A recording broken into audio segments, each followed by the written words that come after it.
So masa tahun 1980-an, South Korea diorang nak jadi host untuk 1986 punya Asian Games and also 1988 punya Seoul Olympic Games. So Presiden South Korea pada ketika itu yang bernama Chun Do-hwan telah memerintahkan polis dan juga orang-orang yang mempunyai kuasa untuk membersihkan atau menyucikan jalan-jalan di South Korea dengan cara membawa orang-orang gelandangan ini ataupun orang-orang yang tidak mempunyai rumah ini untuk duduk di rumah kebajikan yang disediakan oleh pihak kerajaan. Pusat yang paling besar adalah di Busan, iaitu Brothers Home. Tujuan rumah kebajikan ini dibina adalah untuk memberi makan, memberi pakaian dan juga pendidikan kepada orang-orang ni lah. Diorang dijanjikan untuk tinggal di sana selama setahun sahaja, kemudian diorang akan dilepaskan semula ke masyarakat untuk diorang membina hidup semula. Tapi malangnya, perkara realitinya tidaklah seindah seperti yang dikabarkan kepada orang awam.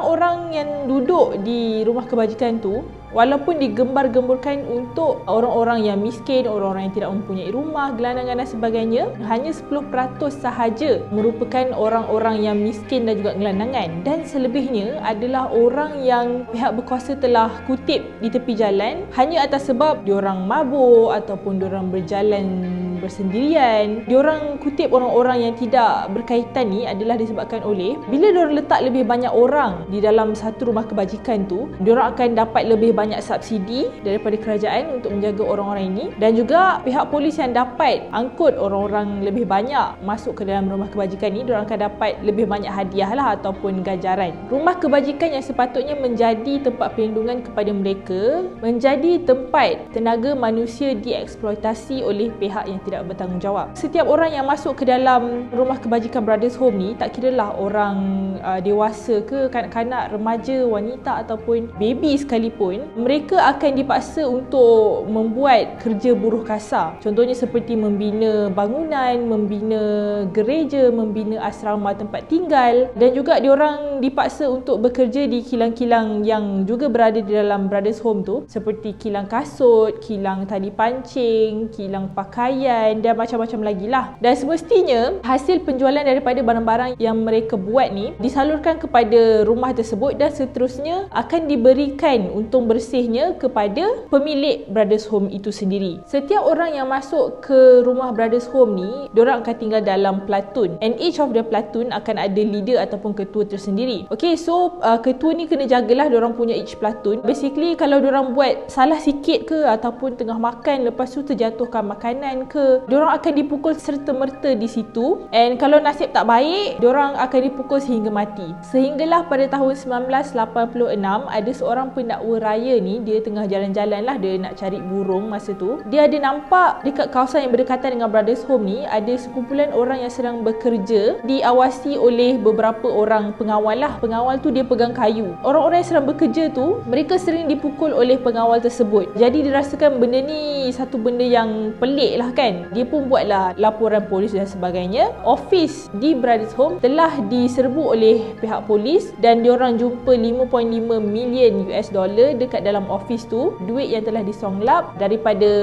Institute Brothers Home tu sendirilah. So pemilik dia yang bernama Pak In Kun, dia telah didakwa oleh mahkamah atas kesalahan songlap duit institusi tersebut lah. Tetapi walaupun dia dah benarkan perkara-perkara seperti forced labor and banyak lagi lah dekat institut tu berlaku, tapi dia tidak didakwa pun atas perkara tersebut. And then 2 tahun kemudian, iaitu pada 1989, dia dah keluar daripada penjara. Dia boleh terus masuk semula ke industri kebajikan itu, dan juga dia mempunyai kebebasan untuk keluar dan masuk ke Australia, iaitu tempat di mana ahli keluarga dia tinggal. So dekat Australia tu, family dia telah menetap di sana dengan agak lama. Diorang telah mendapat permanent citizenship di sana, and basically diorang dapat membina hidup yang sangat mewah lah di sana. Diorang boleh buat perniagaan sendiri, and also diorang dapat beli golf range sendiri. Semua tu dibeli dengan duit yang telah disonglap daripada Brothers Home itu. Sehinggalah pada 2014, Pak Engken dia telah ditangkap semula dengan anaknya atas tuduhan songlap duit juga masa tu. Anak dia telah didapati bersalah dan telah dipenjara 3 tahun. Namun untuk pemilik Brothers Home ni, iaitu Pak Engken, dia punya hukuman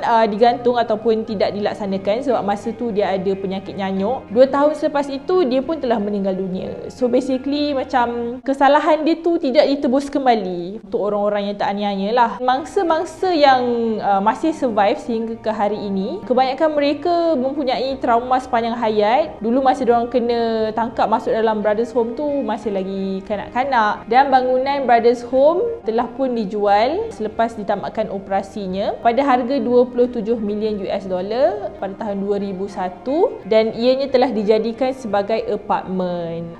So basically sampai ke hari ini masih tiada berita yang best lah untuk kita dengar untuk pengakhiran kes ni.